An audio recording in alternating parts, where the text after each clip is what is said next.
Once upon a time, in a far-off land, there was a small village nestled in the foothills of a great mountain range. The village was a humble one, with only a few dozen families living in simple homes made of mud and straw.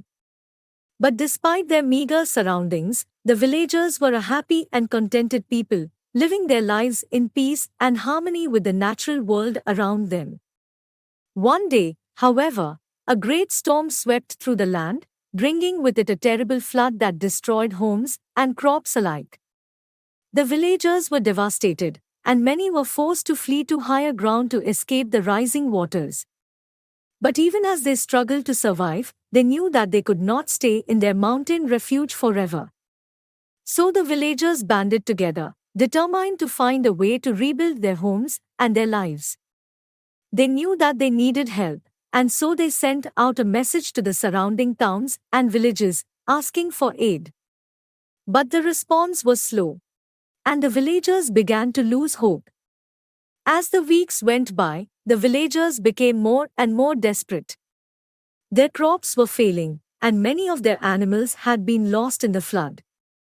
But just when things seemed their bleakest, a stranger arrived in their village, a tall, lean man with piercing blue eyes and a wild shock of curly hair.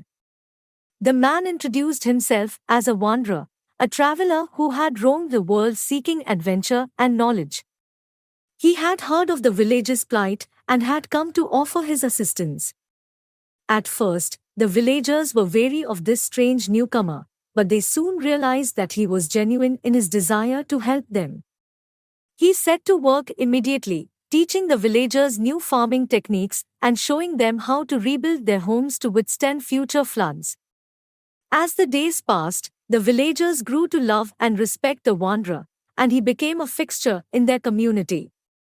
He shared his stories and knowledge with them, and they in turn shared their customs and traditions with him. Years went by, and the village prospered under the wanderer's guidance. The crops flourished, and the villagers grew stronger and more self-sufficient with each passing season. But as much as they appreciated the wanderer's help, they also knew that he could not stay with them forever.